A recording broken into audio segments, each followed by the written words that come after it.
Hey, what's up, everyone? Welcome to the Uncredentialed podcast. I am Cody Smith, joined by CJ Round, Trevor Oxley, and The Box. So, on today's episode, we're going to be talking a little bit about our personal stories with sports. We're also going to get diving into our top 10 quarterbacks list for the NFL, college football season, and also finish it up with our celebrity hooper teams.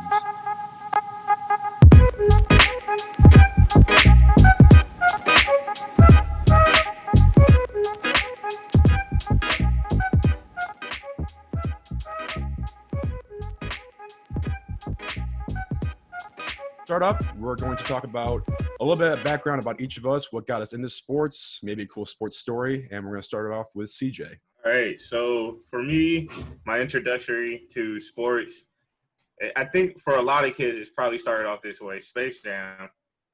That's like the real big thing for me. So I'm 26, so like Space Jam was really popular. Wait, you're 26? Yeah. What? Yeah. Yeah, dude. You know, right out of high school, 4 years military, then college. What? You're the oldest one of us? I thought that was obvious. I'm probably the shortest, but I'm the oldest. What? You knew he's in the military, right? Oh, my God. I knew he was in the military, but, like, people can go in the military and still be, like, you know, get their degree and stuff. Still like, be young. Oh, my God. Have you known me? All right, so what? You've known me since at least 2017, and you've thought this whole time I was just, like, close to our age. I don't know, like 24, I mean, 25. he's only a year older than I am. Like, you're the young one here. Well, Box is also young, but whatever. Oh, my God. Wait, Box, how old are you? 23, about to be 24. Okay. Oh.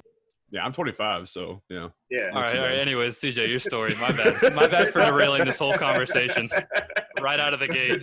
You're good. So, yeah, like, it started off with Space Jam, and then, like, when I really got into sports, I want to say it was, like, during the Mark McGuire, Sammy Sosa phase of just, like, them hitting dingers 24/7, and them crazy numbers, and then even, like, early on Lakers, so the Kobe Shaq era, and from there I've just been like into sports, any type of sport, any competition. I started off as a sore loser, and I guess that stems from like video games, from playing like NBA Live '99 when Michael Jordan was the player, and then from there I've just always been into sports. You played NBA 99? Yes, PlayStation. Told you he's old, man. Damn. I think my first game was like NBA Live 05 or something. Like, oh my God, no! You actually 99. played a video game when Jordan was actually a current player? That's wild, dude. 99, even Madden 99, when you didn't know who the players were, they just said their jerseys. They look little. I played NFL Blitz. Does that count? When was that made? Yeah, kind of. NFL Blitz was the game, dude. NFL Blitz was NFL Blitz is the original hit stick. So, like, how the games have progressed over the years has really hit hard for CJ then, man. Good Lord. Nah, y'all are making me feel old now. Damn. What about you, Trev? Yeah, so this is actually a pretty interesting story. When I was young, I would think baseball was the sport I always loved the most because we go on vacation and we go to games. So when I was like 5 or 6, we went to a Pittsburgh Pirates game, and they were playing. No, little of the story has to do with that game, other than like they were playing the Giants, and I remember I was like cheering for Barry Bonds, but this is like steroids Barry Bonds. So like everybody in like the whole section is like looking at this little 6-year-old kid who just has no idea what he's doing, cheering for Barry Bonds in Pittsburgh, you know, where he left. And so after the game, there was this dude selling hats on like one of those like golden bridges outside Pittsburgh for like $5, and I convinced my parents to let me get one, but I didn't get a Pittsburgh hat and I didn't get a San Francisco hat. I got an Arizona Diamondbacks hat, which is like not the red and yellow one you see nowadays. It's like the blue and the green and the purple or whatever. Ooh, throwback. Yeah. But next year we went to Arizona for a game, and they played the Milwaukee Brewers, and like every young kid, I wanted to go like get autographs before the game of like players. So we go down to the Brewers or whatever, and I end up meeting this dude who's actually the manager for the Brewers now, Craig Counsell. And if you don't know Craig Counsell, like I didn't know anything about him for the game other than he was just a player. But Craig Counsell has one of the weirdest batting stances of like all time. Like he holds that bat way up above his head. Mhm. Yeah. But it was really cool because, you know, I got to talk to him for a little bit because, like, most dudes, they just sign the ball and then, like, or whatever, and just like, all right, go to the next one. But he actually talked to me for a little bit. And, you know, if you know my mom, she's the one that's going to, like, edge on a bunch of questions and, like, try to hold a conversation with you for no reason. I love But, Connie. yeah, but that was really cool out in Arizona. But the year after that, we actually got to go to a Reds game. And sure enough, the Yeah. Reds were playing the Brewers. And what does like my stupid little ass do but wear my Arizona Diamondback shirt and hat to a Cincinnati Reds Milwaukee Brewers game. And sure enough, if I didn't go down to get autographs before the game, and you best believe who I ran into, Craig Counsell. And not only did Craig Counsell like recognize me, he remembered my name from a year ago. And like if you think of all like the kids like Ballsy sign and like everybody that's ever interacted with, for him to know just some kid, I was like, this was like a moment for me where sports is just like a little bit more than just a game, you know? I think from that moment on, I was like a Craig Counsell fan. I liked the Brewers for a little bit. And then I was like, okay, like baseball is what I want to do. You know, this is my game. This is awesome. And that's like when I started plugging in like MLB 05 or whatever and really getting into it. That's pretty cool. That's pretty cool. They recognized you from that. Yeah, that's one of the coolest moments of my life for sure. Yeah. No. All right, Cody, what you got? Now I want to hear the box. You heard him. I don't know what he said, but you heard him. Yeah, I'm not really a sports guy. Kind of like work with it, sort of. You know, internships. I like video games. Sports more of an occupational hazard. Well, wait a minute. for Wait a Bucks. minute. What's your best video game story? I fucking know. It's a video game. Do you have any story? What's your favorite game? Smash Bros. Nice. Oh, I knew that. Yeah. So one of my first memories with sports was back in 2003. I came downstairs. My dad was watching a basketball game. He was watching the Pistons game, and I came downstairs, and I think they were. It was either late in the fourth, like final seconds, or was it overtime final seconds? But I came down, and I asked him like what he's watching and stuff, and he's like, "Watch the Pistons game. You can sit down and watch if you want." So I sat down and stuff. I had been playing like little league sports and everything to that point, but I never really like watched professional stuff on TV yet. So I sat down and watched it with them, and like right after like I started watching, that was the game where Chauncey hit that half court shot against like the Nets or the Hornets or something in the final seconds. I can't remember who they were playing, but it was just like like the announcers were going crazy. They showed the crowd, the team was hyped. My dad was losing his mind. Like it was just like a perfect introduction to sports for me. So from that point on, like I just followed all my dad's teams, and my dad's everywhere. He is like Detroit Pistons fan for basketball, Red Wings fan for hockey, Browns fan for football, Reds fan for baseball. Like we're not loyal to any city. We're just all over the damn map. But yeah, ever Tell me since about then, it. yeah, well, especially you, Trev. I'm all over like the tri-state area. You're actually all over the map. Everywhere. Don't worry. But yeah, like ever since then, like I just started getting more and more into sports. I realized that it was my true passion in life. I played, little league stuff and basketball and baseball and stuff like that all the way through high school. I just had like a really competitive nature that I realized once I started playing, and I just loved it. That I've been fortunate to work in sports for my career, working at the University of Toledo in athletics. And actually probably one of my favorite stories, I worked for the Toledo Mud Hens as well as a camera operator. So last season, the Mud Hens, who are the Tigers AAA affiliate, were playing the Louisville Bats, who are the Reds affiliate. So the camera I was working was in the Bats dugout. And since I'm a Reds fan, like I knew most of those players and stuff like that, their prospects and everything. So Nick Senzel, who's their starting center fielder right now, for the Reds, he was down there playing, and the game had finished. I was packing my camera up. I was heading back through the dugout into the tunnel, going back upstairs, and Nick was standing there. And he was on the phone with somebody, and he just looked a little emotional. So I just kind of passed him, just kind of head nod to him and stuff. And as I passed him, I heard he was talking to his dad on the phone, and he said, "Dad, I just got called up. I'm going to the majors."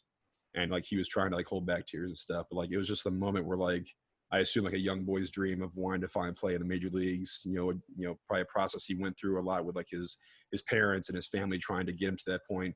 Finally was realized because he got the call like right after that game, and he was like telling his dad for the first time. So it was really cool, and it was especially cool for me because that's my team. And I watched him on TV the other night and stuff, and I just always remember that story whenever I see him playing, and just kind of like fortunate that I've been able to be put in a situation where I can work in sports and see, because it is much more than just a game, like CJ alluded to earlier. No matter what sport you're playing, it has a different effect on all people, and it has you can really dig your roots in and have a lot of great experiences and create a lot of friendships and everything through playing. So, but yeah, so it's been a lot of fun. It's been a great journey so far.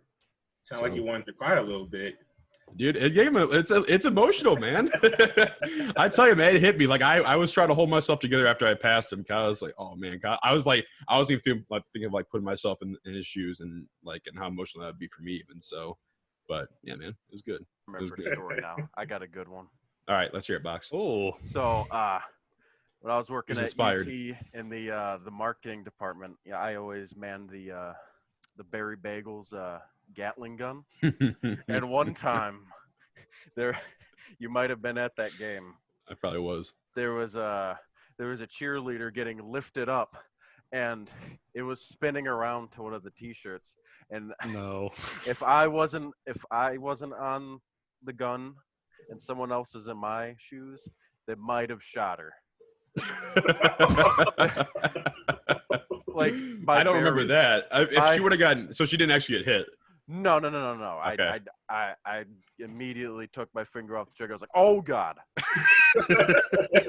That thing was hazardous, man. I looked over to Adam too, and his face was just he was just dug under the table. Like, oh God, dude, that thing would surprise you. Either just like fly one up to the upper level of the arena, or it would just like kind of like a dud that would just land at your feet. Like, yeah, that thing was so unpredictable. But that's funny though. I think through all these that we've definitely learned that there's tons of different emotions that go through sports, and there's a lot of heartwarming moments. But there's also a lot of moments that CJ kind of alluded to that are worthy of talking trash, that are worthy of debate, and that are worthy of controversy. And if we have a clip, I'd love for us to go ahead and play that. But I'll sum it up. Cody, I didn't know why I just said your name. I wasn't really talking to you. CJ. What's up? Dak Prescott. Oh, not a top 10 quarterback in your eye. Not a top 10. And he's not good. And he wouldn't be your quarterback. That's exactly from one of our previous episodes. So we thought it'd be a good idea for us to go through our top 10 quarterbacks all together. And we're going to debate away. All right. So we want to start at number 10 for everyone. Ooh, we're going to do it this way? I like that. Yeah, let's start from the bottom. That way. Okay. Yeah. All right, so do we want to start at the bottom or start at the top? Because the bottom, like our top 5 is pretty much the same. It's just different orders for some of them. But once you hit like 9 and 10 for each of us, it's like completely different people. So you want to save that? Or you want to start with that? I tiered mine off. Did you all tier yours off? I didn't, but No, I didn't tear it off. Okay. Well, we'll go numbers through from the top. All right. So number 1, I think we all have this quarterback at number 1. Not a surprise. Patrick Mahomes. Is that number 1 for everyone? Yep. Easy money. Number 2, Trev, who did you have at number 2? I had Russell Wilson. I think Wilson is one of those guys that just has the ability to make plays happen. And I think right now in the league, there may not be anybody else in the league who has the ability to stretch out plays like he does and to make those just miraculous throws. It seems like no matter what happens in the game, if Russ gets hot, it could be game over. Yeah. And he's really one of those dudes you can't stop. You can only try to contain him. Mm-hmm. Cody, you? I got Lamar. I agree with. I mean, and I can honestly there's a couple of guys in here I could see going either way and stuff, but I got Lamar above Wilson just because of. I mean, you think this is only his second season as a true starter in the league, first full season even, and just like the jump he made from year 1.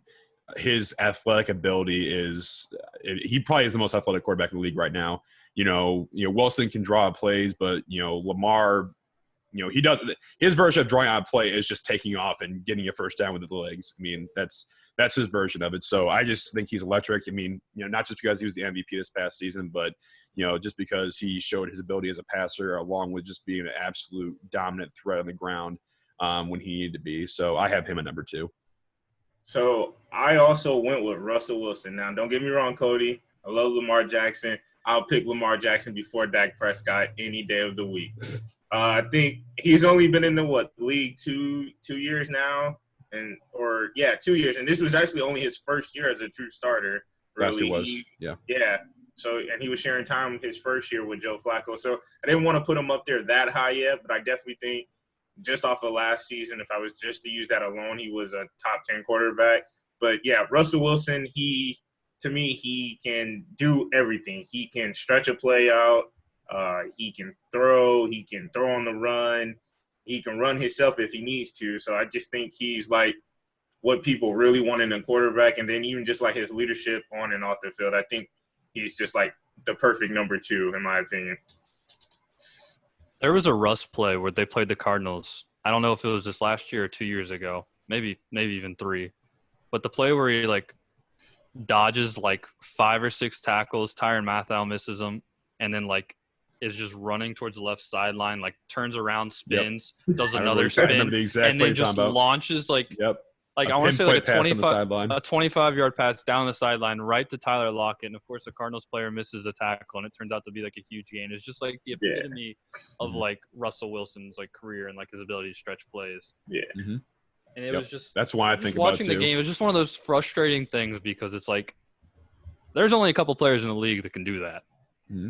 And I think it's kind of where we're at with our 2 and 3 right here unless someone else has anything different. So going in number 3 for me is Lamar Jackson. I think Harbaugh has done a wonderful job of scheming their system around him. I think putting him in a lot of opportunities to be a threat on the ground game and then surrounding him with the weapons that he has. Lamar, his speed, we've known that for years. We saw it in college. We're seeing it now. His ability to make people miss with just the slightest, movements, I think is really what makes him special with it because it's one thing to have speed, but to have the ability to, juke anybody out or to make, one little, cut and it's up the field and while still maintaining speed. I know they say he's a running quarterback, but this dude could almost play running back if you really wanted to because he has that kind of running instincts. He has that kind of running awareness, but that doesn't knock him as a passer. He's made tons of great throws over the past couple of years. Mm-hmm. Getting Mark Andrews was huge for him. Mark Andrews has been a wonderful red zone target for him. Marquise Brown is another as a speedster. I think having him there with the Lamar's ability to stretch out some plays, I think he's going to be dominant for years to come. All right. So I think we're going to see a lot more changing. We're going to see a lot of the same names coming up in these next orders, but they're going to be in different orders. So for me, I have Drew Brees, number 3. Who Dat Nation? Yeah. Cody, Trevor. I got Russ at 3. I got Russ.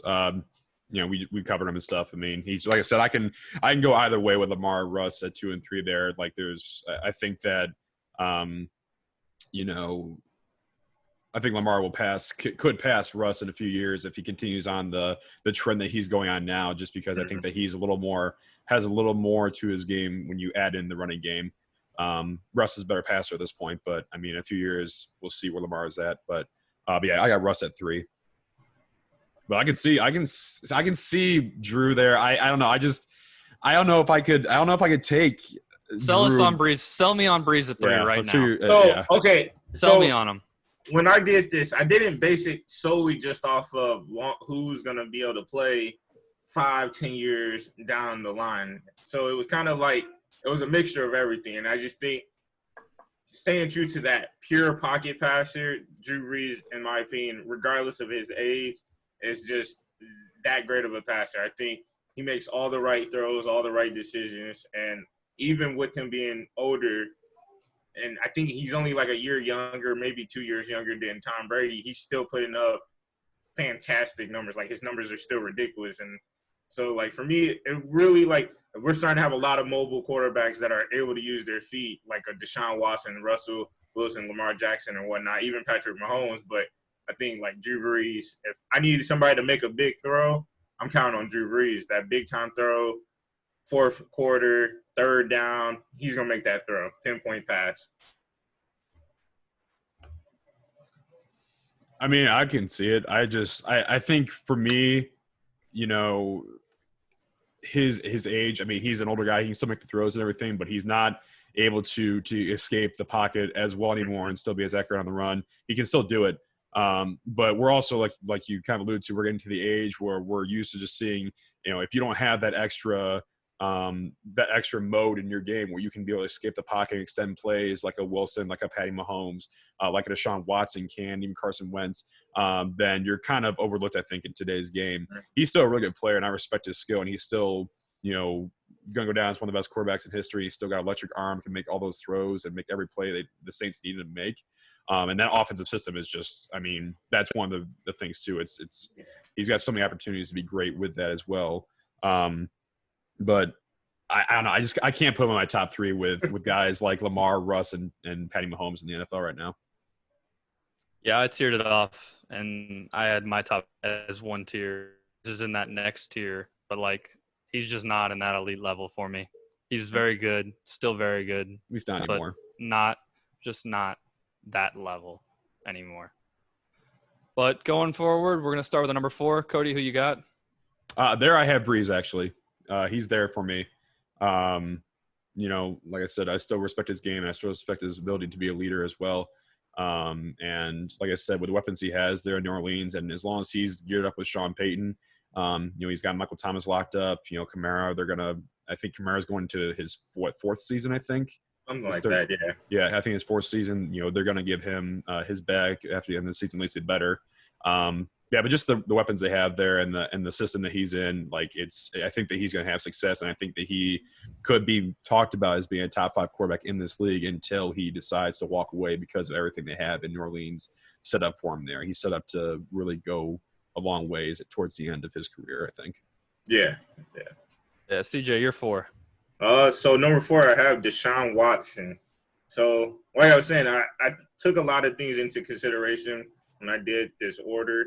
To me, like my first 3 are the first 3. If I need to play a game right now, trying to win a Super Bowl, them are the first 3 I'm picking.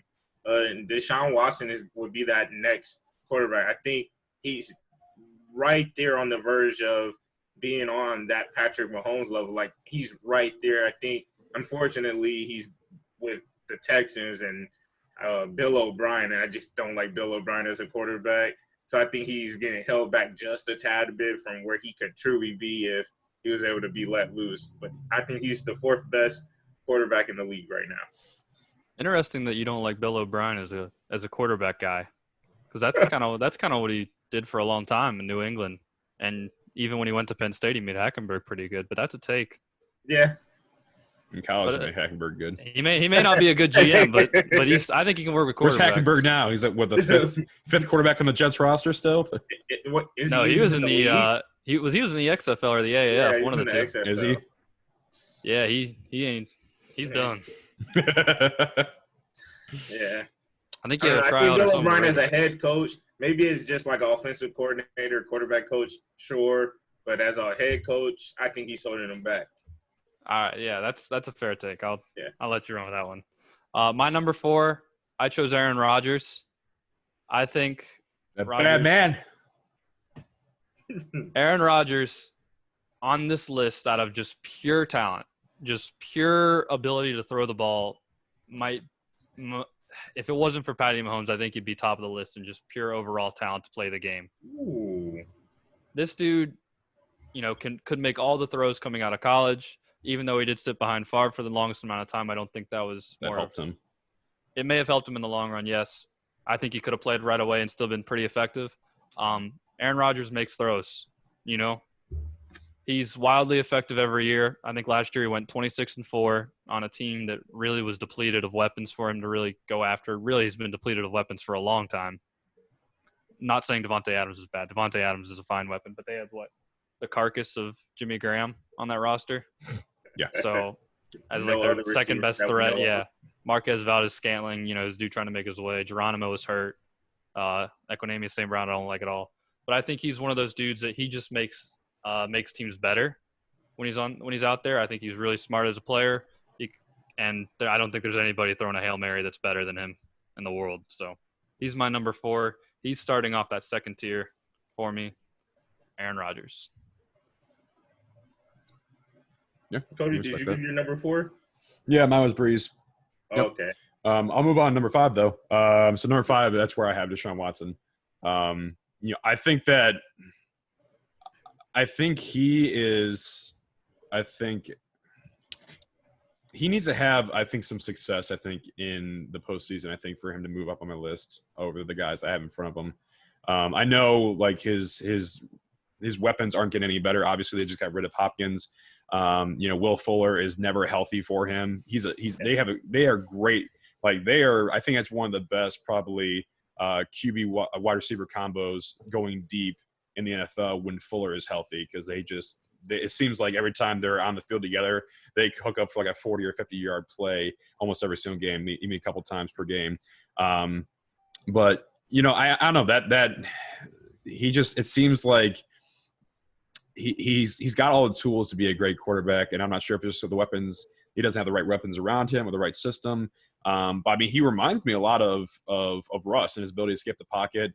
I mean, he's a bigger body, obviously, and he's able to take a few more hits and spin off some more tackles and everything. But he reminds me kind of like Russ and what his abilities are. I mean, he's got a good arm, obviously, and I think he's a very smart quarterback. And he knows when he gets out of the pocket and gets downfield, he knows how to, he knows when to give up on a play. Lamar hasn't gotten to that point yet, and I think that's what might be a downfall of Lamar's career, is eventually they're going to start being able to hit him.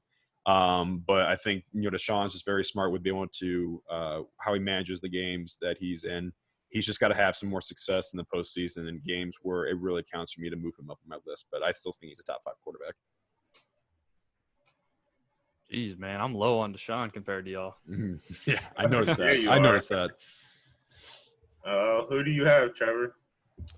Where are we at here? Did you do your 4th, CJ? No, we're at 5. We're at 5. We're at 5? Okay. Yeah. Number 5 for me, this is rounding out that second-tier quarterbacks. This is Drew Brees. I don't think there's a better leader in football. I know we could maybe get into a small debate about that, but we see the things that he does with his team. We see the things that he does for his team, the pump-up speeches, the training in Guantanamo Bay with the players. I mean, he's the perfect role model to have on your team for people, to be a perfect mentor for everybody, to show things what being a pro really is like. One other thing, I've read his biography, Coming Back Stronger. It's pretty much detailing pretty much like a biography of his life. And the main focus of it is when he hurts his shoulder. Is it shoulder? Yeah, he hurt in San Diego. Yep. To eventually him being released, and then it came down to like his decision between Miami or New Orleans, and going to New Orleans, and talking a little bit about how he was inspired by New Orleans after Katrina. Sean Payton took him out, showed him all the houses that have been like devastated from the hurricane, and pretty much Sean Payton promising, hey, you're going to come here, we're going to build our playbook together, and we're going to go forward from that all the way up to the championship. It's a wonderful read. Take the time to go ahead, and if you haven't already, go read it. Drew Brees, my number 5. All right, so number 5 for me is Aaron Rodgers. So like my only reason why Aaron Rodgers is this low is just he's gotten a little older. So definitely, me being a Lions fan, I see a lot of Aaron Rodgers. There it is. There's the bias. No bias. Sneaking in. No. Sneaking in the background. No bias at all. No bias at all. I just honestly think when I watch him play, now granted he has no receiving core. This year would have been his best receiving core in a long time, because they had Funches before he opted out. And I just think that you see that he's losing a little bit of his step. And honestly, like if you looked at their offense for the first time ever was built on a ground game. Like when they needed Aaron Rodgers to make a throw, he made a throw. But you can see that it's not where the offense is just Aaron Rodgers go out there and sling the ball all over the field and make these unbelievable throws and make your receivers look good. It's kind of more of a balanced attack now. And I feel like he just lost a little bit of a step, and that's the only reason why he's in the middle. It's not even because he's beat my Lions on Hail Marys out of nowhere, stupid Lions. But can we talk about how CJ didn't have Lamar in his top 5? He is. No, Lamar's not in his top 5. Right, he's not. You crazy. Isn't that wild? All right, so since we've entered All right. The So next we're at the pick top on 5 mine, now. number 6, is actually Lamar Jackson. Now, don't get me wrong. I love Lamar Jackson. When I play Hopefully it sounds Madden, like a I pause. use Lamar Jackson because he can scramble and he's electrifying. Don't get me wrong. But I still just think he needs to improve on his passing ability. It's gotten a lot better from his first year, and last year was a big improvement. And once he takes a bigger leap in his passing ability, because, hey, we're ranking. That's still wild to me. It's wild to me that you Hey, have Lamar, I out of love the you, top. Lamar. If you hear this, I love you. So my number 6 is Rodgers. Actually. So, but I mean, we've already kind of, I agree a lot with you, CJ. Like, he doesn't have the weapons anymore. He is getting older. I think having Jones in the running game, having a running back that's not like a Ryan Grant kind of guy, a guy who can actually go get you, some Aaron good first Jones. down. Yeah, Aaron What did I Jones. say? Kevin Jones. Oh, Kevin, my bad. Yeah, Aaron Jones. Yeah, having a guy that can pick up good yards on the ground, who can also be a threat coming out of the backfield in the passing game as well, really helps him as well. I think it's something that I think that he's missed for a decent amount of his career, having a guy who can do both, not just one who can maybe come out of the backfield. So, but I kind of want to touch on Lamar Jackson. Do you think you feel the way about his passing because of he doesn't throw a lot compared to other quarterbacks, maybe in your top 5 because of his, because of the offensive system that he's in, because he does run the ball a lot? Or are you just not impressed when he does throw the ball? No, it's not. Honestly, I've always been a fan of a quarterback that could run. I've always thought the college-style quarterback should have been in the NFL, so that has nothing to do with it. I just don't think just when I watch, there's sometimes it's like, all right, some throws aren't the best. And I think those that I put ahead of him, I would say are better passers. And, hey, he could get better because he has that chip on his shoulder where he wants to be the best quarterback. So knowing him, he's going to become even a better quarterback throwing the ball next year, this upcoming year. But just right now, I had to be honest with myself. Like, is he the best throwing quarterback, even though he can run and do all these other things? No. And ultimately a quarterback, so you got to be able to throw the ball. I want to touch one more thing on Lamar. All right. With Lamar's running threat, I don't think we've seen something like this since Vic, as someone who can just take off like that. Obviously, they play two very different styles. Michael Vick would still line up under center a little bit compared to Lamar is more, well, if they're not handing off to Ingram, he does a lot of RPO style action. He's going to take off from shotgun standpoint. But his ability to have to draw on another defender into the box is something that seems absolutely wild to me. And while he may not be the best thrower, that threat alone makes his receivers more open from there. So that was just my thought with it, is like the impact that this dude can have before the play even starts is still unreal. A lot of quarterbacks have to make adjustments to what they see out there. The defense has to adjust to Lamar Jackson. I thought that was just an interesting kind of point of view on it. My number 6, and this starts out the third tier for me, and these two guys are kind of in that same level. Number 6, Carson Wentz. I think I could easily put 6 and 7 intertwined, but I think Carson Wentz is one of those dudes. If you look at him, in 2017, he had 33 touchdowns, 7 interceptions, playing in 13 games alone. I don't know about you all, but I was kind of under the belief that if he played the whole season, he could have been MVP. And he's a guy that, has all the physical tools, is a really good passer. Philly's kind of one of those weird teams. You don't really know what their identity is every year besides, like, tough-minded defense. But I think he's one of those dudes that's just, like, right there on the verge of taking that next step into being, like, into that next tier of quarterbacks who's, like, a really, really, really good football player. I think he's one of those dudes that just, you go out there, you see the impact he has. It's just, can he stay on the field long enough? All right, so number 7 for me is the GOAT himself, Tom Brady. He's not in New England no more, and he's not the quarterback that he used to be. And if he was, I probably would have put him in the top 3, top 4. 7 for me is Wentz. I think that, I mean, he's got some good weapons there. I mean, obviously that team was just so battened down with injuries at the end of last season. I still don't know how he made the playoffs, or they made the playoffs, but I think the reason why is because, I mean, their defense, I think, showed up when they needed them at the end of that season to make that final push, but it was Wentz who willed them. It wasn't pretty by any measures. Like, the stats he put up weren't head turning or anything, but he willed them there. And you talk about a guy who's a good leader.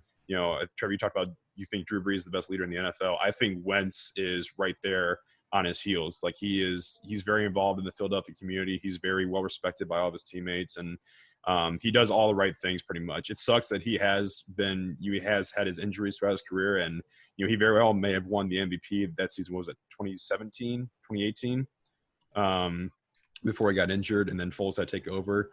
But he's also had really good offensive line. He's one of the best centers in football, and Jason Kelsey. And he's had guys like Brooks there and Jason Peters. So I think that if they can just, like I said, if they can just find a way to stay healthy, I think that he could even make that jump to the next tier. But I think that he's got the abilities of Deshaun Watson, Russell Wilson, to be able to escape the pocket and be able to extend plays out. He's very smart at calling things at the line. And I think that he's got a really good arm too. So he's definitely, I think, can make the jump in the next few years. And he's still young too. He's only been in the league 5 years, I think. Yeah, my number 7, Deshaun Watson. He's already been talked about a lot. I think he's Bill O'Brien, really good offensive-minded coach. GM, not so much. They gave away DeAndre Hopkins for next to nothing. Having a player like Hopkins definitely helped Watson's transition. I think this is going to be a big year for him. I really do. I think this is going to be the year if he goes out and he has a really good season. I think this is where we could finally put Deshaun Watson in that transcendent category of quarterbacks. So I'm interested to see how it goes, but right now I just couldn't do it. That's why him and Wentz are in this kind of like same tier together of guys who are almost there but not quite there yet category. Moving on, I'm going to go number 8. I'm going to go to me here. This is a tier of its own, and this is Tom Brady, the GOAT. He's just not the same quarterback he was 5 years ago, or he'd be a lot higher. I don't think there's anything. We all know who Tom Brady is. We all know how smart he is. We all know how much he's worked in his career. He's one of the best to ever do it. Cody? I got Brady as well. Yeah. You only got one spot higher. I'm not sure what you get all mad about. You know what you're gonna get out of him. He's not gonna be able to give you the same production that he did during his heyday, but he's still gonna be a very consistent quarterback. And him at what age? Like, was he like 43, 44 now? Him at this age to still be considered in the top 10 even. Just true. We all know he's the GOAT, but it just shows like how much skill he's had even and how much respect. Yeah, at 43. Yeah, playing at 43, 44, however old he is. And we'll see what he does with the weapons here. I think if he was, I actually think if he was in New England still with like the lack of weapons they have, I don't know if I would have him in my top 10. I probably would still just because of who he is, but I think definitely going into this year, like right now, because of the weapons he has in Tampa and because of the prospect of what he could do there, I still definitely consider him a top 10 quarterback. That's going to be such a fun team. It's going to be so fun. I know there's no like preseason or anything, but as long as they continue to get reps, and even if it's not this year, going into next year, that's going to be such a fun team with such a fun amount of weapons. Yep. So I'm going to preference this next quarterback by all my friends in Atlanta. I don't like the Falcons. Mm-hmm. I don't cheer for them, but I'm going to be nice this one time because y'all always choke. The quarterback I have next is Matt Ryan himself. I just think overall Matt Ryan is a good quarterback. And with Julio as his number 1 and even Calvin Ridley as his number 2 or 1B, whatever you want to call him, in my opinion, he's still a real good quarterback. And if you have a team around him, he can lead you to a Super Bowl, as we've seen with the Falcons the one year before they choked and lost to Tom Brady himself. But it's a good year. He's always put up consistent numbers. It's just, does Atlanta have a team around him, or do they not get hit by the injury bug? But other than that, besides the fans that I hate because they're always like, this is our year, this is our year. They're like the Cowboy fans. It's always their year, and then they fall flat on their face. And the Browns fans. I don't know why you even had to go there. I don't know why they say it. It's just why do Browns fans think every year's the year? It's not. Because This is the year for another quarterback. every year in the NFL season or the schedule, like of everything that happens in the NFL, what the Browns fans look forward to the most? The draft. It's something we can actually win, and we usually don't. We're usually set up very well, but we usually come away. Hey, don't even get me started on my Lions. We're not even gonna do that. Everybody gave 8? So next. Actually, I want to continue to talk about Matt Ryan for a little bit because I don't know if he's in Cody's list or not because I didn't look over it. But Matt Ryan wasn't in my list. But I think Kyle Shanahan made Matt Ryan look really good when he was in Atlanta. I think that's when he was at his best. But my Lord, Matt Ryan throws a lot of interceptions. And he's done it for years. I mean, he throws like 12, 14 interceptions. He's done it most of his career. So I couldn't put him up there because he's got to keep a hold of the ball, especially the guy not being as mobile as him. But, man. I'm taking Matt Ryan before a lot of these other quarterbacks still. I do think he's underrated, though. I do think Matt Ryan does fall into that, like, trap of, like, people just don't think about him. This is a dude who has thrown for, like, over 4,000 yards, for how many years? He was an MVP. He's an MVP, too. Yeah, so I think he does get underrated. He didn't make my top 10, but he's still very good. But just a lot of picks. Number 9. I think this is where it gets really interesting. So I'll start it off. And y'all already know it ain't Dak. Cowboy fans, don't be mad. It ain't Dak. I have Carson Wentz. You guys have already said it. The only reason why Carson Wentz for me is this low is just because it seems like he can never finish a season. If he could just finish the season without getting injured, for me, he would be so much higher. But him just always being injured is a little bit of a concern for me. It's the only reason why he's not top 5 at easy in my list.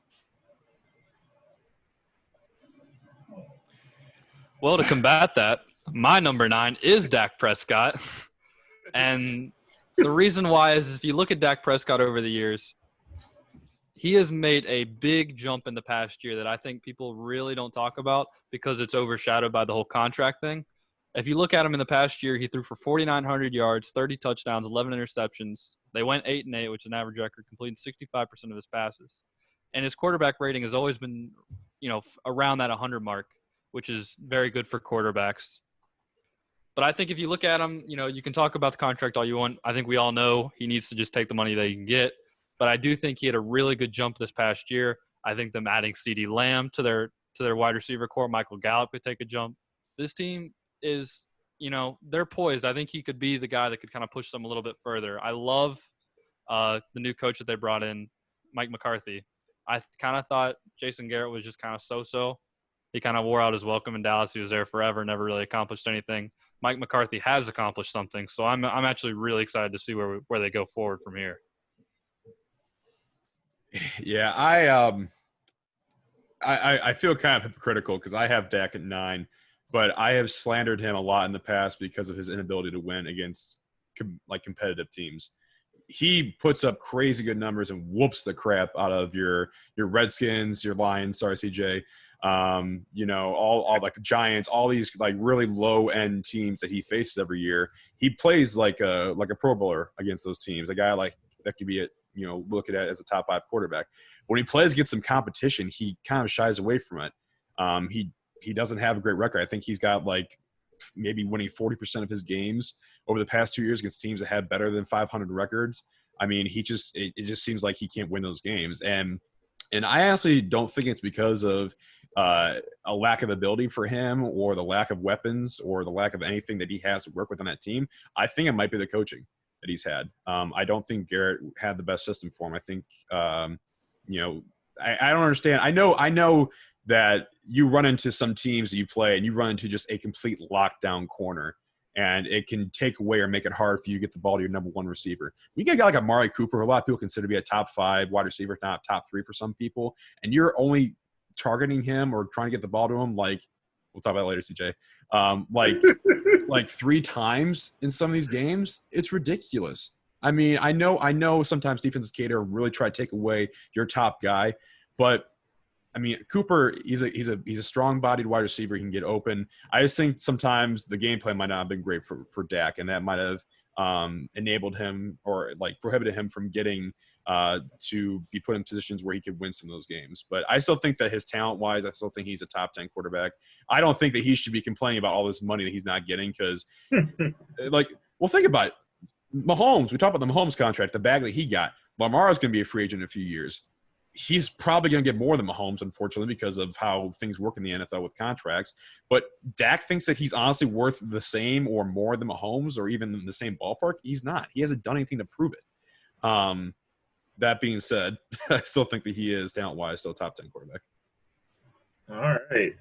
Number 10. Preference this by number 10 honestly could have been a lot of different quarterbacks, but I decided to go with Jared Goff. I know you guys disagreed and thought that was a weird one, but I'm gonna go with Jared Goff. I had a long talk with my dad, and even I wasn't 100% sure. Somewhat I was gonna go Stafford, but because I'm a Lions fan and he has made me mad so many times, and just because the Lions suck, I just couldn't put him up there. But when he's on, some days he's a top 10 quarterback easily. I even thought about Big Ben or even Kirk Cousins, but I ultimately decided to go on Jared Goff. I think he's still a good quarterback, and I personally would pick – if I had to pick a quarterback ultimately, if it was pick Dak or pick Jared, and this is why Dak is not in my top 10, I'm picking Jared Goff. And it's just keep it that simple. I actually don't think Jared Goff is that far off for me. That's your boy, though. That is my guy. And I had a tier that started with Dak, and then it goes into my number 10. And then actually my honorable mention was going to be Jared Goff. I think if you look at Jared Goff, he's a dude. He's been to a Super Bowl. You can credit as much of that as to McVay as you want. I think you just got to give credit to certain coaches that know how to use their players to make them look better. I think kind of like the same way that Deshaun Watson, this could be kind of a prove-it year for Goff in a sense that he no longer has Todd Gurley in the backfield. He's running with Cam Akers, who is kind of unproven. I think the offense, they have Robert Woods, they have Cooper Kupp coming back, and then Tyler Higbee. And do they have Brandon Cooks? They don't have Brandon Cooks, do they? He got traded to the Texans, right? Yeah, you're right. He did. Thank you. Yeah. But they So still I got think I think they still got Gerald Everett, though. Yeah, they do. So I think but nonetheless, I think Goff is one of those dudes when he came out, I think if you look at like quarterback prospects who came out of the league, like he, it goes in recent years, Joe Burrow was, consensus number one. Jared Goff was a consensus number one quarterback. And then the last one before that was Andrew Luck. So I think there was a lot of hype that came around Goff when he came in. I think he just hasn't exactly been that transcendent player yet. I think he could be, but he's still got to learn a little bit. I think the Jeff Fisher year held him back. That was kind of an awkward situation where they had Case Keenum and Nick Foles in the same room with them. And it was just like nobody knew what was going on. Yeah, hard knocks. Well, they're going to be on it again this year, so it's going to be fun to see that. Oh, boy. Yeah. I actually did go with your Lions, boy. I went with Matt Stafford. I think Matt Stafford, next to Matt Ryan, is most criminally underrated quarterbacks in all the NFL. For him to be a franchise quarterback for what feels like over now, to do it with the teams that he's had, through the coaches that he's had, and to do it in Detroit where, everything just seems to be tougher. I think Matt Stafford has quietly been a really impressive quarterback. That video of him, like, what is it, popping his shoulder out? Yeah. And then like they took like an injury timeout or something real quick. And then I think the defense called a timeout, and he was just like, "Get me back in. If you need me to throw, I'll throw." Yeah, he said I could throw like with his shoulder out. Is his throwing shoulder or is his other one? I don't know. I think it was his non-throwing shoulder. But either way, to go out there and play with that kind of grit, that kind of Yeah. I think he is very deserving of being the final spot on this list. He's been a dude that really hasn't had the best team around him for years, but I think nonetheless he's still a really good quarterback. Mm-hmm. So like for my number 10, I considered guys like Matt Ryan, Matt Stafford. I even thought a little about Phillip Rivers, but as soon as I thought Rivers, I thought about what I saw from him in the past 2 years. I'm like, nah, dog. He's completely fallen off, man. I saw him throw 4 or 5 picks against the Raiders last season. I'm just like, nah, this ain't it anymore. But my number 10 is actually Jimmy G. Jimmy Garoppolo. Nope. I got him at number 10. Nope. Let me explain. Nope. So, Jimmy is one of those guys who doesn't necessarily put up the numbers, obviously. I mean, we've seen it in the playoffs. Nope. I think one game he had like 107 passing yards. Nope. He doesn't have the flashiest arm. He doesn't have the flashiest skills overall, but this guy wins. He's not a top 10 quarterback then. Kyle Shanahan wins. No, he wins. Kyle He's in a good Shanahan system. He's in a good system, but you still got to go out there and make those throws. And if you actually watch the Super Bowl, the fourth quarter is the reason why the Chiefs won it. That's when Mahomes woke up. That's when Mahomes really kind of, ignited everything and led that comeback against the Niners. But the first three quarters, statistically, Garoppolo outplayed Mahomes. It's hard to say, but that's actually the truth of it. He actually outplayed Mahomes in the Super Bowl in the first three quarters. I know everybody's going to remember him. Everyone's going to remember him for that missed throw he had to Emmanuel Sanders that could have changed the outlook of the game. But I'm just saying, man, y'all hate on Jimmy G. What has he done ever since he's been in San Francisco? He's won games. Yes, they have good coaching. Yes, they have a very good defense. But also, all these guys you talked about, who do they have to throw to? Matt Ryan, honestly, I think should have had a better career, at least winning, because he's had Julio Jones for the majority of it. He had Roddy White at the beginning. He's got Calvin Ridley. He's had good tight ends. He's had pretty good running game for the most part. He's had those guys. Stafford's had Johnson. He's got Marvin Jones now. He's got Galladay. He's had good players there. I mean, all these guys we've talked about so far have had some really good threats to throw to. Who actually, aside from George Kittle at the tight end, wide receiver-wise, who does Garoppolo have to throw to that's like a perennial top-tier player? Don't tell me Emmanuel Sanders, because he's not. He's a really good slot player, but he's not. He's a pretty good Deebo receiver. Samuel? Who does he have to throw the ball to? Who? Okay, yeah.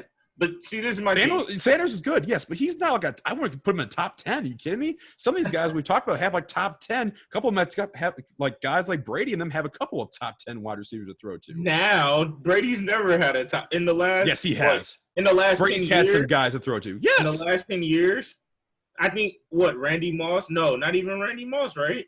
Whoa! Oh, yes, he said Randy Moss. No. I'm saying. Whoa! If we're going back to Whoa! last 2010. Don't slander the West Virginia kid. Randy Moss is a hero. He's had Moss. He's had Welker. He's had Branch. He's had Edelman. He's had great tight ends. I'm saying from 10 years ago. Was Randy Moss? I want to bring this back. Was Randy Moss in the league 10 years ago, 2010? Maybe not 10 years ago. I think Moss was like point. I'm talking about. Why is that your point? Years ago, I want to talk about Garoppolo. You're comparing Garoppolo to the greatest all time. I'm not saying Garoppolo's the greatest of all time. We can't compare him to Brady like that. No. I'm talking about like right now. Who has he had? As long as Garoppolo's been a starting quarterback and a known starting quarterback in this league and has had his name known by people, who's really had it? What does this list consist of? Huh? This list consists of the top 10 quarterbacks. And Garoppolo is a manager of the game. Their focus is to run the ball. What is now Tom they Brady have right some now? Oh, trust me, he's going to throw it out there, Ian. He's going to throw it out there. Tom Brady has been a manager. He's going to throw the ball. Tom Brady has been I've a dealt with manager Bruce Arians for like 5 years in years. Arizona. I know how Bruce Arians is going to run Tom Brady. It's going to throw the ball. Anyways, Tom Brady has been a manager. Okay, we're not talking about Tom Brady. We're talking about Jimmy Garoppolo. CJ want to talk about Tom Brady.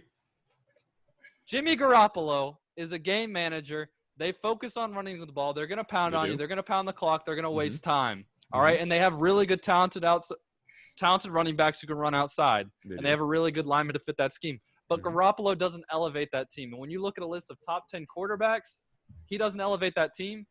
I don't think he elevates. I don't think you can put a guy like that on your top 10. Yes, he wins games. That's fantastic. Dilfer led the Ravens to a Super Bowl, so, you know. Yeah, like, I don't know. Jimmy G, big name. But not. I'm a fan of Jimmy G. That dude made a lot of money. He's dating who he wants. He's doing what he wants. I'm proud of Jimmy G. He's a big name just because he was behind Brady and Belichick was trying to get rid of Brady for him. But he's unproven. And all they do is run the ball. The 49ers run the ball. I'm sorry.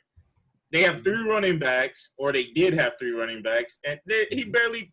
If you have a quarterback that goes some games where he's only throwing less than 15 times. You're not a top 10 quarterback. I want to say when Kyle Shanahan was in Atlanta, Matt Ryan threw the ball a lot. You know, that was their thing. That was what they were going to do. And he made Matt Ryan an MVP quarterback.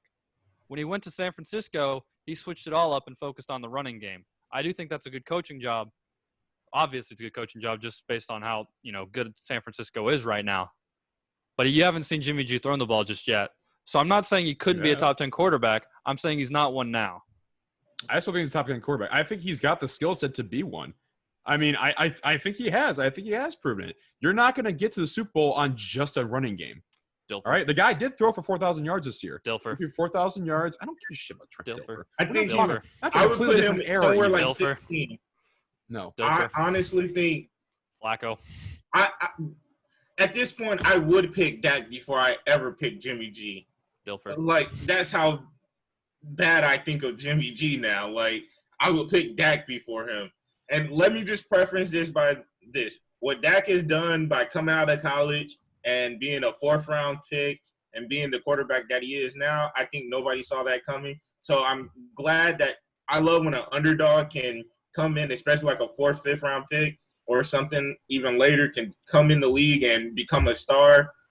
But I still don't even give – he's not a top 10 quarterback. But shout out to Dak for being able to do that.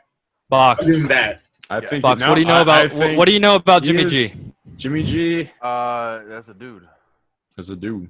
All right, there we go. That's a dude that wins games. That's a dude. But he didn't say it's a dude that's a top 10 quarterback. Maybe you haven't seen everything he's got in his bag of tricks. But I mean, from games that I've seen, you have seen some games where he hasn't really thrown the ball a whole lot. Maybe that wasn't the game plan for that game. He can't control that to himself. But when he's been called upon to make plays for his team, which maybe is not as often as you two would have liked from him, he has been able to do it. He has been able to step up and make those plays. Hey, I think he's not a top 10 quarterback. At the end of the day, at the end of the day, that's his list. That's Cody's list. That's the end of the day. CJ, you have your list. You didn't put Dak in it. So, we could easily get on you for that, just like we did last time. I'm just saying, you give him some weapons that like Ryan's got, Matt Ryan's got. You give him like a Julio Jones. Oh, boy. I think you'll see something. Oh, boy. I think you'll see something, man. That's fine. Give him some weapons to throw to. He's doing what he's doing. He's doing what he's doing with the scraps with just some random guys who just have some speed. That's fine. Oh, boy. Can someone cut in a sound effect? I'm ready to transition. College football season is coming up. Power 5 teams just released their – Is it? Allegedly, the college football season's coming up. All Power 5s have released their conference schedules and how they're going to play things from here on out. And I'm not going to lie. It's the right move for them to kind of do this whole conference thing, but, man, it just feels like something's missing. Oh, yes. I looked at the Michigan schedule, and to see that they're playing, granted, they're probably going to lose again to Ohio State, but to see that's not the last game of the year, it was like, I was like, this isn't real for me then. I look forward to that being the last game of the regular season, just Ohio State versus Michigan, and not seeing that was like, oh, that was a good check. They've been talking about doing that for a while, though. I mean, if you look around, not every big rivalry game. I mean, and some in the Power 5, a lot of the big rivalry games do happen at the end of the season because they just build that weekend up all year long. But you look in like some smaller conferences like the MAC, like Toledo and BG, they play in the middle of the season. It's awkward. I don't like it. But it's not necessarily an unknown thing. And there has been talks about moving that game up for, I think, maybe a year or two now. But I'm just glad they're playing at least. I mean, there's no way you could not have those two teams play. But I don't know. I think that, it's if we do have a season, it's going to be something that we haven't really been accustomed to, obviously. I like that they're adding games in their conference to at least like kind of fill out their slate of games a little bit. Some schools are adding some of those non-Power 5 schools to play, just at least one of them. But this year in terms of like determining like, who's in the Final Four, judging by it, I don't think that, I've heard some people talk about how it's going to be, hard to determine who the best teams are if some of these teams like, a team from the Pac-12, maybe like a top team like Oregon can't play a team like Clemson or somebody else before they get to their conference, because you won't be able to see those two heavyweights clash until the end of the season. I don't think it's really going to affect it, because if you look at some of the schools that usually go to the Final Four, like your Clemsons, your Alabamas, your Ohio States, your Oklahomas, they play a lot of teams that they are going to meet there along the way, or teams that are, some of the better teams in college football that are in their own conference. So I think you'll get a good, viewing of who the top tier teams are just based on them playing in their own conferences, not necessarily having to play other teams. It's good to see them play other like perennial teams that aren't in their own conference, but I think that it's going to be just the same. You'll see the best teams emerge at the end of the season. It's going to hurt teams maybe like some of your your non-power 5 teams a little bit, but I think for the teams that actually are the best teams in college football, they'll be right there and it'll be just at the end of the season. I think it was a really smart move. And if you all don't know, all the Power 5 conferences by now have came out and said that they're going to play either a 9 or 10 game conference schedule. Now, I think a couple others, I know the Big 12 is doing a thing where you get one non-conference game, and it has to be a team in your state. I think the ACC is doing that as well, that you get like a non-conference opponent. I think that it's very smart because when you look at the way that COVID's going to react, and this is something that has been shared with me, but I don't know if there's any legitimacy to it. But if there's happens to be an outbreak on one team, so let's say, a Michigan gets a COVID outbreak. Well, if you're scheduled to play Michigan, then you can double up and play somebody else from the other side who has a bye or something, or has to play them in the next couple of weeks while they quarantine. So I think that is really smart that you keep it within the conference and you keep it a conference thing, because you don't want this to spread out like through other conferences and then infect other teams like that. I think that's a very important thing. I'm glad that they did that. But I also feel like that there's still a feeling that this just isn't going to be the same college football. I think just as much of a game that college football is, there's just pageantry that goes along with it. There's a lot of traditions and stuff. And just with no fans there, I feel like it's just not going to, limited fans. It's just not going to be the same thing, Mm-hmm. So I think there is going to be a weirdness about it. Here's my kind of like hot take. I think it would be really interesting if we saw, and I know it'd be very hard to work this all out. I think it'd be very interesting to see if they played a season, but it almost like it was like a practice season in the essence of like, let's not have like a Final Four or whatever. I think it's really tough to figure out especially when you have a team like Wisconsin. You two all are Big Ten guys. Wisconsin's toughest opponent is Minnesota at home. Which granted Minnesota's on the rise. They don't play Ohio State. They don't play Penn State. It's gonna be tough for them. Not tough, but it's gonna be a little bit easier for someone like Ohio State who has to play Michigan, who might have to play a couple of their schools, and especially compared to someone in the SEC. I think with the new thing, like Florida has to play like Alabama and somebody else, Georgia, and all those other schools who are playing consensus top 10 teams. It's you would make that vote over them just because of who they played. But Wisconsin could be the other side, the devil's advocate of not played anybody that's like inside the top 10 unless Minnesota gets up there. So I think there will be some like, tougher decisions. And like, if we get into a situation where we see like 2 or 3 SEC teams being like in the focus of it, then, I think it's going to be really out there. So my theory is, let them play, let them have a season, let them keep their eligibility as almost like a practice, because they're not necessarily, some teams aren't going to get the chance to play for the same thing. Let them have a draft. Whoever goes. And then when they come back, and next fall, it'll be just like kind of like back to the old style. I think if you want to keep a playoff, I think there could be a moment where you could kind of like expand and have like an 8-team playoff. Yeah. I think that could be like a perfect time, because this is already a weird year. So why not just be a little bit more weird with it? Make sure everyone from the Power 5, a couple at-larges and a group of 5 team get in, and then we'll just roll with it, Yeah. I think at this moment you could throw out a lot of anything and people just have to be willing to accept it, as long as there is somewhat like games being played or something for them to do. Yeah. I was thinking about that myself. Like, how do they just select 4 teams to play for the Natty? And so I was like, maybe there's always been talks about expanding the playoffs. So maybe this is a case where you have to expand it. And I went as far as 10. I know. So every Power 5 gets automatic bid, and then possibly the second place team from all the Power 5, with also 2 non-Power 5s. And then the committee would just have to decide who they're going to select after the automatic bids for the Power 5 are like 1. So if they win their conference, you automatically get your bid, and then a committee decides out of the remaining second place teams and non-Power 10 schools who gets to play. And then you could even do like a bubble situation where you just have it in one city just so you can have somewhat of a real playoff and that sort.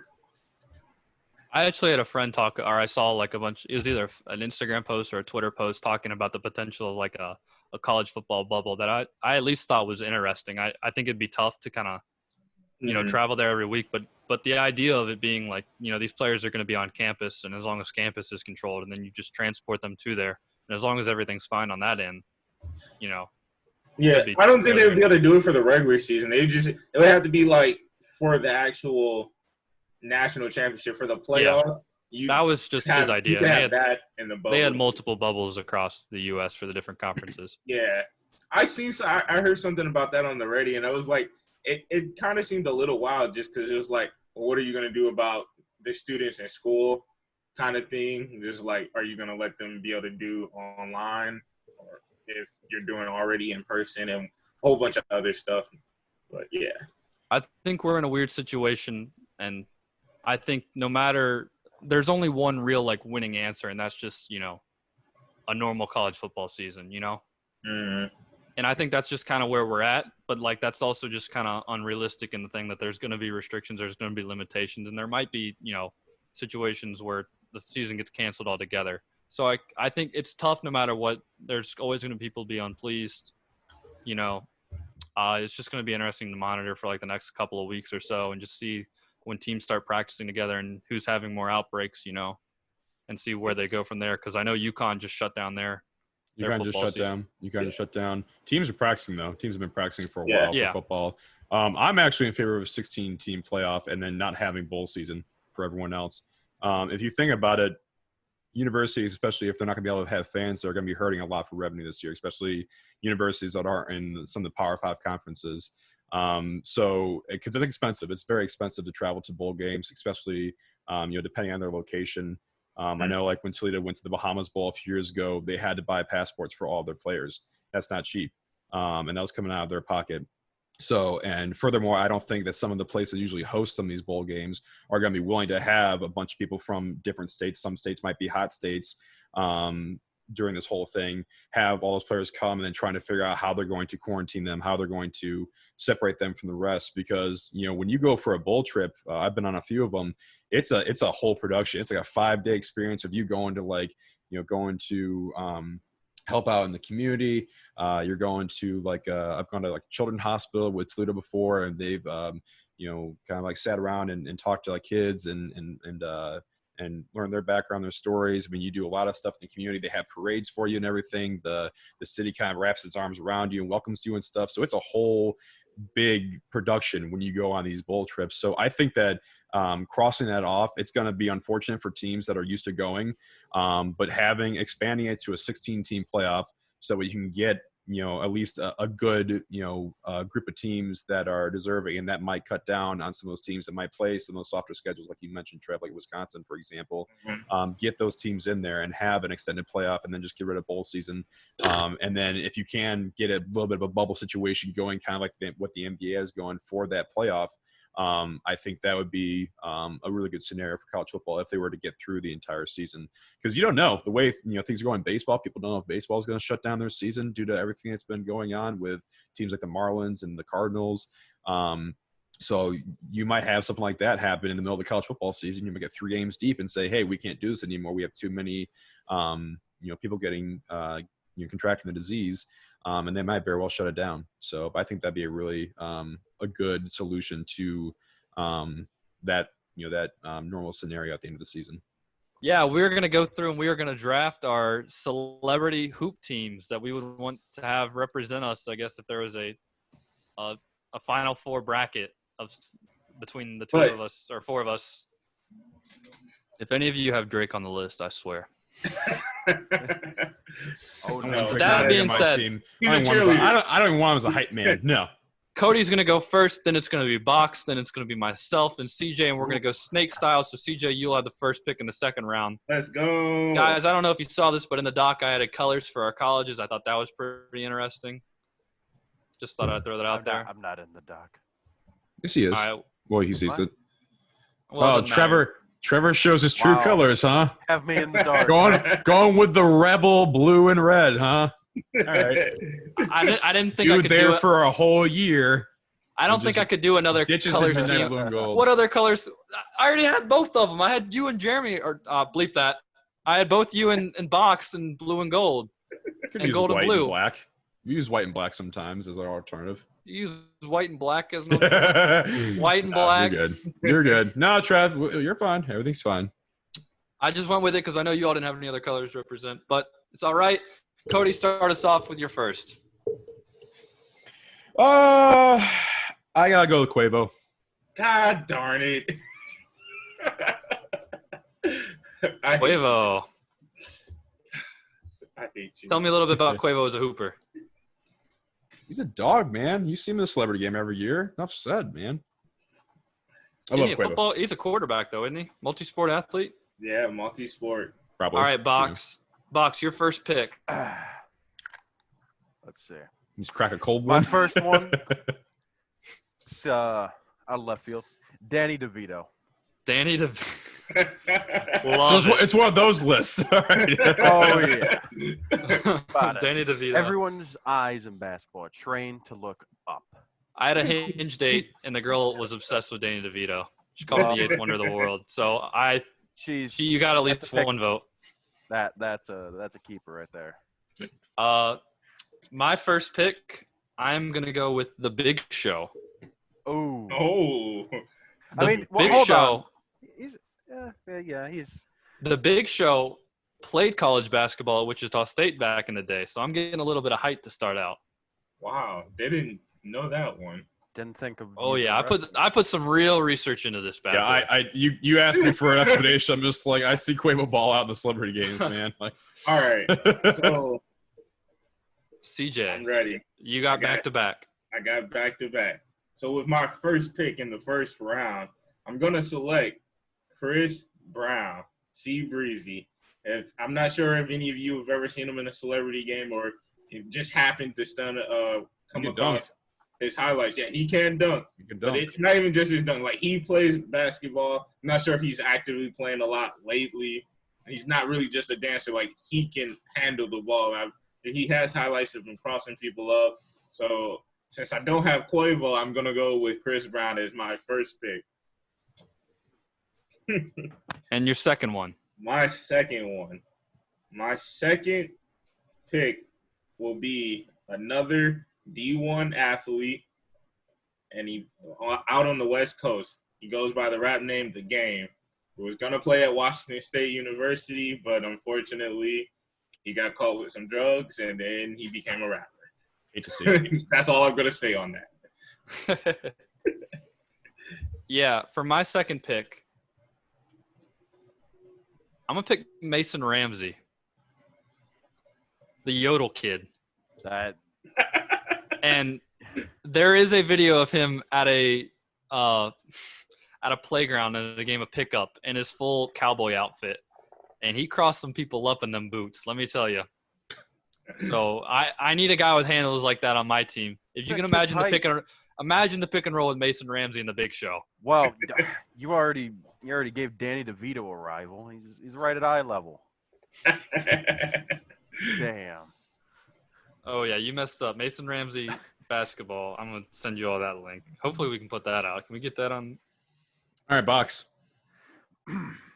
Will Ferrell. Think of all the sports movies he's been in. He's got so Jackie much. Moon. Jackie Moon. Blades of Glory.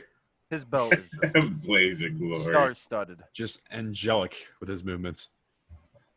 Mwah. All right, so I got 2 picks, right? Yes, you have 2 back-to-back. Give me Lil Bow Wow.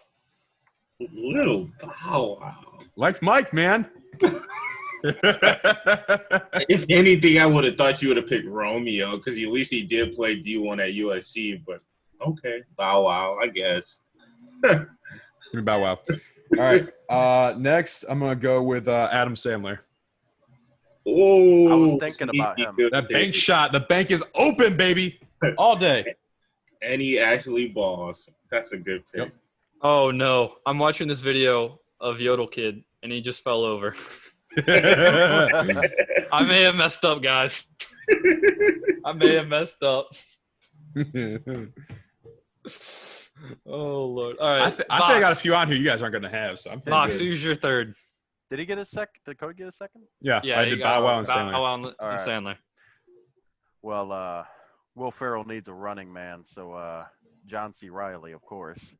I mean, they're the perfect duo, perfectly in sync. Think of all That's the movies true. they've been in. That's true.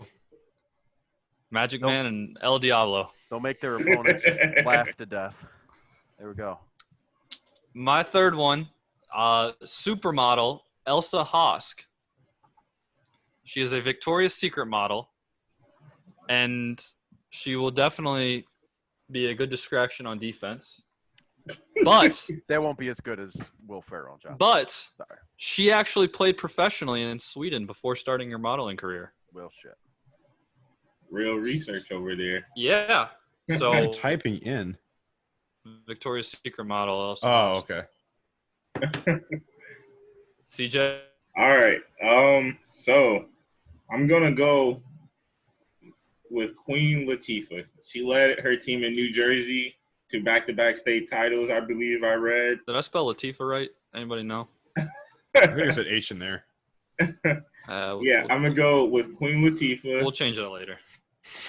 And then I'm also going to go with my favorite rapper and the reason why this conversation is happening, J. Cole. I'm surprised he lasted that long. You're confident no one's going to take him? I didn't think anybody was going to You take took Queen Quavo. Latifah over J. Cole. Hey, respect the queen. Respect the queen. I know, but Respect the queen. your fourth pick and the reason why we're doing this. Hey, I tried to be nice and leave you some talent out there, and y'all are picking players. I don't think y'all are picking mine. I don't think y'all are picking mine. I'm out here with championships. Oh man, I have one serious one left and one really fun one. Oh, I have tons on the list, but man, put me in a situation. I kind of want the last two to be pretty funny. No. I gotta stick to the schedule. I think this team needs some energy. You know, we got the Big Show, we got Mason Ramsey, we got a supermodel and Elsa Hosk. I think we need some real pep, you know? So I think I'm going to go with Robin Roberts from Good Morning America. She played basketball at Southeastern Louisiana, and like I said, she's on Good Morning America, so I know she's up and at 'em every day. Oh, I got a sneaky good pick now. I don't like that explanation for why you picked her. She's a morning person. She's got energy, man. Robin Roberts is a hooper. I'll tell you who I thought you were going to pick after I pick him. But Jason Sudeikis. no. But Well, Box, you're up. Well, I'm choosing the man of, you know him from Creed and Black Panther, Michael B. Jordan. I mean, his name's Michael Jordan, so, I mean, he'll channel the power. He's got to be good, right? Yeah, this is the one pick that Jeremy actually got right. There you go. All right. Am I up? Yes. All right. I'm going to go with Jenna Bandy. Who? She is – yeah. CJ, I told CJ about it earlier. Jenna she's who? Jenna who? Bandy. Bandy. How do I spell that? B-A-N-Y. Yep. So she's somebody I actually saw on social media lately. B-A-N-D-Y. Someone I saw on social media lately. I don't know her exact upbringing. I think she played at Arizona State in college. But she's just been kind of like I know who this is. Yeah. I know who this is. She can ball, man. I think like a lot of her Yes, videos I've have to seen do the with her videos. her just like schooling people who think that they're better than her just because she's a girl probably, but she just like takes them to school, man. It's ridiculous. Like she's got a really good step back, she's got really good handles, and she's really good around the basket too. So yeah, I got her. And then it's my last pick. Can we get a 6-man? I feel like we need a 6-man. Yeah, we'll add a 6-man. You need to fill out with a 6-man. Okay.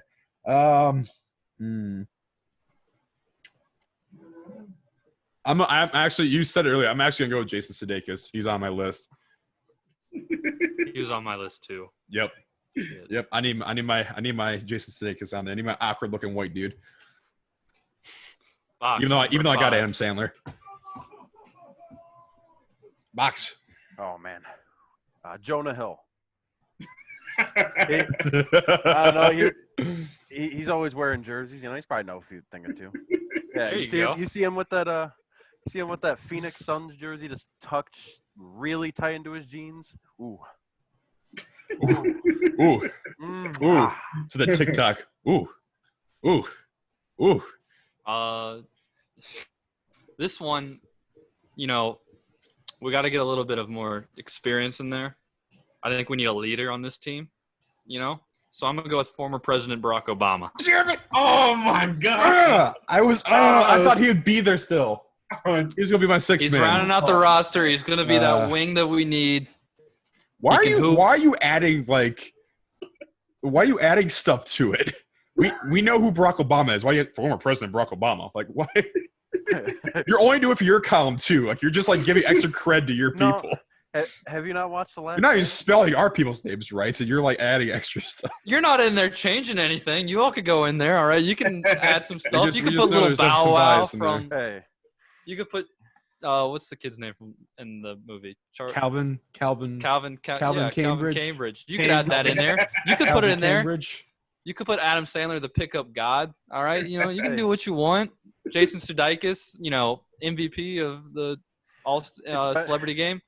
All right, you all could add whatever you want. J. Cole, who can throw down alley oops. You can do whatever you want. All right. Okay. All right. I see we've hit a nerve. Let's move on. I think though it's better. We're adding entertainment value here, Cody. The last CJ, you're up. CJ, you get back to back because apparently we're doing a 6-man. All right. So since Barack Obama's not there, I'm gonna go with my man. He also played D1. He doesn't wear one chain, but he wears 2. Rapper 2 chains. Yeah, he was on a list. No, 1 more 2. And then my 6th man. This is actually a 6th woman. I can't believe nobody didn't say it. The famous Doris Burke. Doris Burke. Come on now. I thought you were gonna say if you can handle the ball while still in your attire, your professional attire, and still all the knowledge she knows. And she actually played the game. Like, Doris Burke, she a killer. I bet if she was actually out there, she'd be a killer on the court.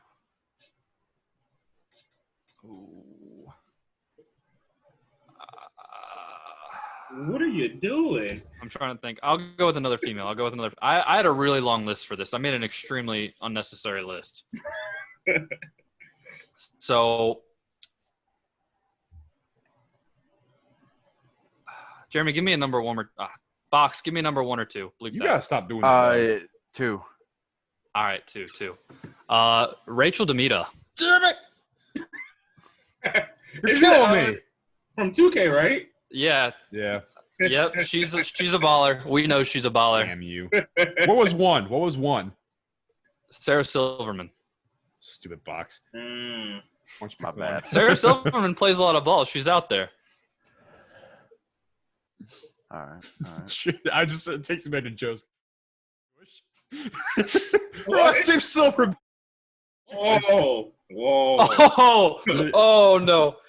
Well, you know, to challenge that Barack Obama pick, I'm choosing Dwayne "The Rock" Johnson. Okay. I think they're diametrically opposed, you know. Definitely going to be setting a couple. All right, Cody, round us out. Well, you took my 6. Well, you took 2 of my 6 men, actually. So I'm left, and I'm not displeased about this pick. I'm not going to be a team with height. I'm going Kevin Hart.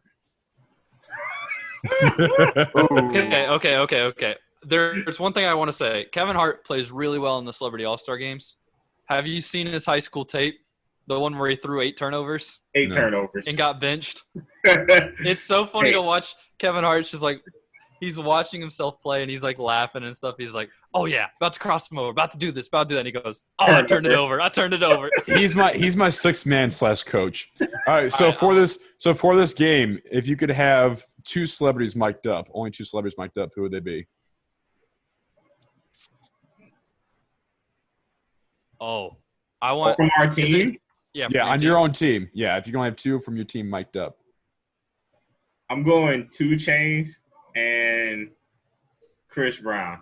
I think I've heard just 2 Chainz like talking basketball, and I just know like if he comes into this game high, it's gonna be a whole nother different story. He's just gonna be starting to say some pretty off the wall stuff. And then Chris Brown is a trash talker. I've seen highlights and he talks trash just to see how he's gonna go at somebody. I'm here for it. I am going to go with former President Barack Obama. I know he's got to have a competitive side of it to him, but we've always seen him being like one of the best orators of all time. So I feel That's like gonna be some Philip Rivers trash talk, like clean as can be, but just in your face. Even his trash talk is going to sound presidential. You're it's slipping gonna, there. yeah. And then I think that the was a other good one, shot. I think I got Mason Ramsey. What kind of shot was that? Mason Ramsey is definitely going to be complaining about his boots like midway through like the second quarter. So I gotta go with him, you know. Obviously, I got to have Danny DeVito because he's so low to the ground. All you're going to hear is just shoes squeaking.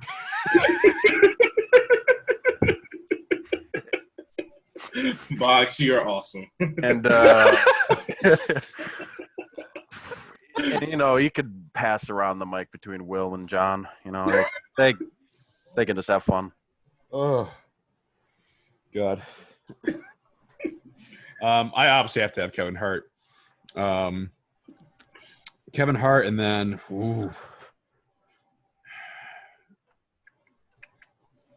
It's got to be Sudeikis. I'm between him and Sandler. I'm trying to figure out which one I found funny. In private is very calm, like doesn't like to talk a whole lot. So I'd probably do Sudeikis. Yeah, I think that he'd be good. Yeah, Sudeikis and Hart. Before we get to the next thing, I'd like to go through some of the people on my list that didn't get taken, who have some nice basketball backgrounds. Sure. Master P actually played in the NBA. He was on my list. I didn't know if he was up for grabs because he actually played in the NBA. Leslie Jones from Saturday Night Live played at Colorado State and Community College. Okay. Tom Selleck played at USC. Great stash. Mahershala Ali played at St. Mary's. Denzel Washington played at Fordham. I put Common on there because he played in the movie, and he was like an all-star game MVP. And then Silverman, who we already talked about. I have a few. I'm actually surprised. I kind of literally just thought about him. But Will Smith. Will Smith has been known to be able to play basketball. There was also some people I looked up and they didn't even know these things. So Wale was also another D1 athlete. Who else? There's also another rapper by the name of Stally, I think it was. And he actually had a scholarship for the University of Michigan and LIU, but injuries. And then I had somebody else. Darn it. Oh, man. It was somebody else. If I think about it, I'll say it. One extra people I had were Nelly. I remember now. I had Nelly, and then I had Chance the Rapper. So going through the teams one more time, this is going on our Instagram at Uncredentialed 0 or underscore Uncredentialed 0 is the Twitter. Cody's team consists of Quavo, Little Bow Wow, Adam Sandler, Jenna Bandy, Jason Sudeikis. No. Box's team. Oh God, you're cutting out, dog. Yeah. Oh no. Am I really? Maybe I should handle this. All right. Yeah, one more time. My team was Quavo, Lil Bow Wow, Adam Sandler, Jenna Bandy, Jason Sudeikis, and Kevin Hart. The box had Danny DeVito, Will Ferrell, John C. Reilly, Michael B. Jordan, Jonah Hill, and Dwayne The Rock Johnson. Trev had The Big Show, Mason Ramsey, Elsa Hosk, Robin Roberts, Barack Obama, and Rachel Demita. And CJ had Chris Brown, The Game, Queen Latifah, J. Cole, 2 Chainz, and Doris Burke. Yeah. Yeah, I believe these will be up on our Instagram account for those to look at as well. So, And I just remember who it was. Dave East. I actually just found out about Dave East. He's a rapper, and I didn't know he also played D1. So there's a lot of rappers I'm quite surprised that actually played at the D1 level or even just the college level in general. Yeah, a lot of good people on that list. So now for the final segment of the show, let's turn it over to the box. The box. Oh shit.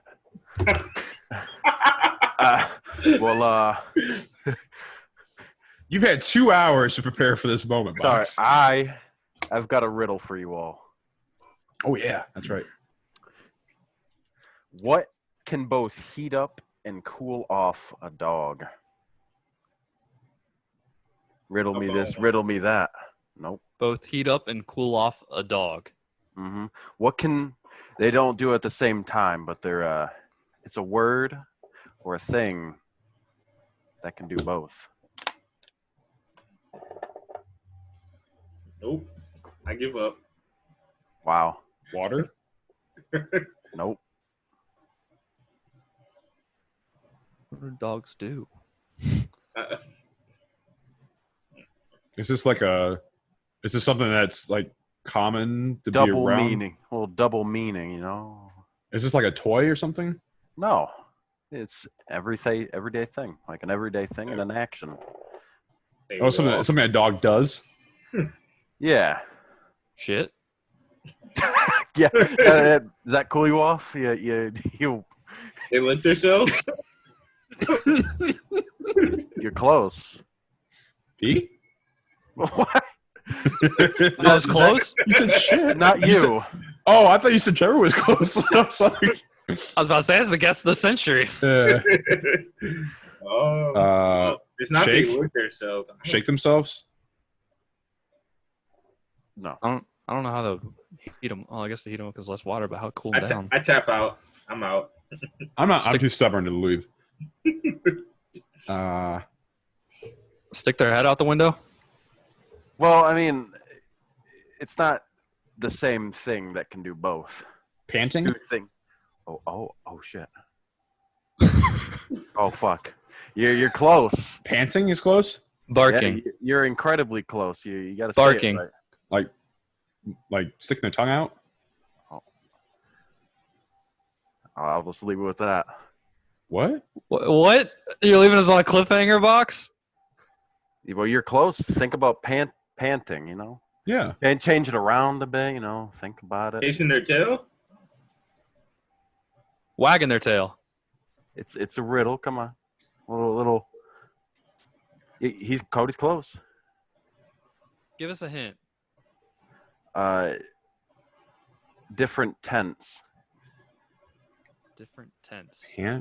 Pant? Oh. What did you say? Pants? Pants? Oh. Pants. Pants? Yeah. What? Think about it. Oh. Dogs can get Put off a- pants, but also heat up. Yeah. Put a pair of pants on dogs, they'll get warm. That's how they also cool themselves off, the pants. Oh. Yeah, isn't that the greatest riddle you've ever heard? All right. The box stumps us again. Yep, you've been Oh stumped. man. All right, we need Now. a riddle every week then. I'm gonna count that one as mine. That's mine. Oh, okay. I got that. Yep. Well, that's That's about all, all we have. folks. I think it's time that we go check out Call of Duty Season 5. I'm currently trying to get the double swords. Everyone, check out The stadium is open. the Jake Paul mansion raid. They've probably found some heavy duty firepower. And if that's all we got, tune back in a couple weeks. Jeremy and I will probably officially be 24 at that time. We might have our first potential interview with a friend of mine. Other than that, it's been a great episode, boys. And we can't wait to see you all again. Woo woo. Remember, Jimmy G top 10. Not top 10.